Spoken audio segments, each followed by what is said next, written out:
Welcome to Open at Midnight, the home of true crime, haunted places, dark history, and the stories that most people have forgotten or wish they had. Before we begin, a quick warning. This video contains discussions of disturbing historical events, death, violence, and other dark topics. Viewer discretion is advised. If you enjoy creepy stories, bizarre history, and chilling mysteries, make sure to like this video, subscribe, and turn on notifications so you never miss an episode. And while you're watching, let me know in the comments, which story disturbed you the most? Now, turn off the lights, and let's uncover the most disturbing parts of history nobody talks about. You bury someone you love, your husband, your wife, your child. The funeral is over, the cemetery is quiet, and you begin to grieve. But the very next morning, you return with flowers, and the grave has been disturbed. The coffin is gone, not because of ghosts, not because someone wanted jewelry. Someone wanted the body itself. Welcome to one of history's darkest professions, the resurrection men. In the late 1700s and early 1800s, medical schools desperately needed human cadavers to teach anatomy, but there weren't enough bodies legally available. Most countries only allowed executed criminals to be dissected, and executions couldn't keep up with demand. So a black market was born. Under the cover of darkness, professional grave robbers dug just enough to expose a coffin, smashed open the lid, slipped a rope beneath the corpse, and dragged the body out.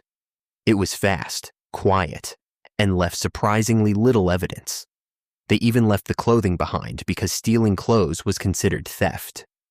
But stealing a dead body often wasn't technically illegal. Imagine that. You could be arrested for stealing someone's coat, but not the person wearing it. Families were horrified. Some hired guards to protect fresh graves. Others installed heavy iron cages called mort safes, or primitive coffin alarms designed to ring if someone disturbed the grave. It sounds like fiction, but it was terrifyingly real. Then things became even darker. Criminals realized they didn't have to wait for people to die. If fresh bodies were valuable, why not create one? That chilling idea led to Burke and Hare, who murdered at least 16 innocent people and sold their bodies to anatomy schools. Public outrage eventually led to the Anatomy Act of 1832, which expanded the legal supply of bodies and reduced grave robbing. But by then, thousands of graves had already been violated. Imagine burying someone, never knowing if they'd still be there tomorrow. And somehow, that was only the beginning. Now, imagine opening an old family photo album from the Victorian era. Parents stand beside their children. Everyone is dressed beautifully. At first glance, it seems ordinary, until someone quietly tells you, one person in the picture is already dead. As unsettling as it seems today, postmortem photography was once a common act of love. Photography was expensive, and many families never had the chance to photograph a loved one while they were alive. High infant mortality and disease meant death often came unexpectedly. For many families, their only photograph together was taken after death. These portraits weren't meant to be disturbing. They were cherished keepsakes. Some showed the deceased peacefully resting. Others were carefully posed in chairs, with hidden stands supporting the body. In some cases, artists even painted pupils onto closed eyelids or retouched the image to make the person appear alive. Modern audiences find these photographs eerie, trying to guess who is living and who isn't. But Victorians viewed death differently. It happened at home, surrounded by family. Caring for the deceased was part of everyday life. These photographs weren't gruesome to them. They were one final memory of someone they loved. Today, they remain heartbreaking reminders of a time when grief looked very different from our own.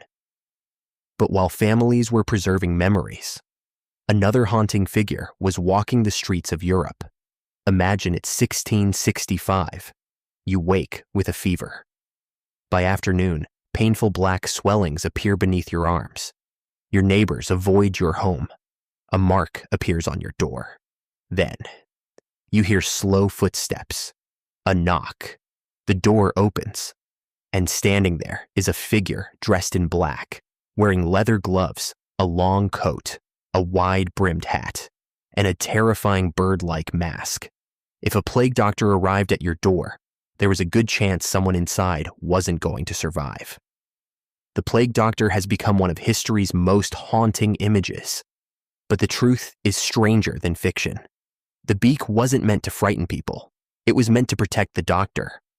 At the time, physicians believed disease spread through poisonous air, called miasma, so they stuffed their masks with herbs, flowers, cloves, lavender, and vinegar-soaked sponges, hoping pleasant smells would filter out illness. Today we know the plague was caused by the bacterium Yersinia pestis, spread mainly by fleas carried on rats. But back then, no one knew bacteria even existed. Their leather coats, gloves, glass eye lenses, and wooden canes were among history's earliest attempts at protective equipment. They could examine patients without direct contact, but despite their efforts, there was little they could actually do. Bloodletting, leeches, herbal remedies, and burning fragrant woods failed to stop the disease. Entire families vanished, cities filled with mass graves. Yet many plague doctors willingly walked into infected homes, knowing they might never return. History remembers them as frightening figures, but many were simply ordinary people risking their lives against an enemy they couldn't understand. If you think that's disturbing, imagine waking up on a Saturday morning, grabbing your family, buying food from street vendors, and heading into town to watch someone die. For centuries, public executions were major events. Crowds gathered in town squares. Children sat on their parents' shoulders. Vendors sold food and souvenirs. And thousands watched hangings, beheadings, and other punishments unfold.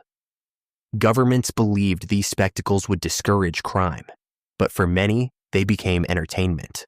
Some condemned prisoners gave final speeches that crowds listened to in silence, while executioners became famous public figures. Respected by some, feared by others. Over time, people began questioning whether these public displays encouraged violence instead of preventing it. By the 1800s, many executions moved behind prison walls, ending a tradition that had once been treated as an ordinary day out. But perhaps the darkest chapter of all wasn't about death. It was about the living. Imagine walking through a World's Fair, admiring incredible inventions, then turning a corner to find another human being displayed behind a fence. Human zoos existed throughout the late 1800s and early 1900s, where indigenous peoples and people from Africa, Asia, Oceania, and the Americas were exhibited as attractions.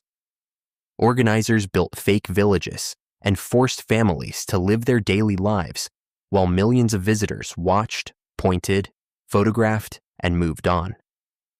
Many believed they were witnessing science, but in reality, they were witnessing racism disguised as education.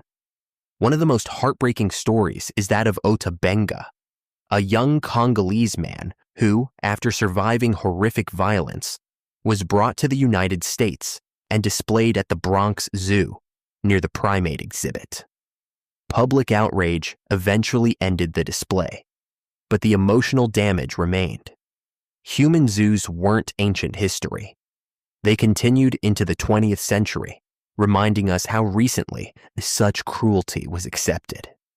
Looking back, it's difficult to understand how society allowed it to happen, but that's exactly why history matters. The darkest chapters aren't always filled with ghosts or monsters. Sometimes the monsters are ordinary people who convince themselves cruelty is normal. Tonight we've uncovered body snatchers, postmortem photography, plague doctors, public executions, and human zoos. None of these stories came from horror movies. They came from our own history, and we've only scratched the surface.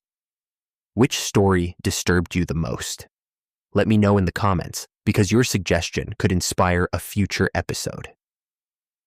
If you enjoyed this journey into history's darkest corners, leave a like, subscribe, and turn on notifications so you never miss another story. And if you have a friend who loves true crime, haunted places, and bizarre history, share this video with them. They might not sleep tonight. Until next time, lock your doors, turn off the lights, and remember, some of history's darkest secrets are still hiding in plain sight.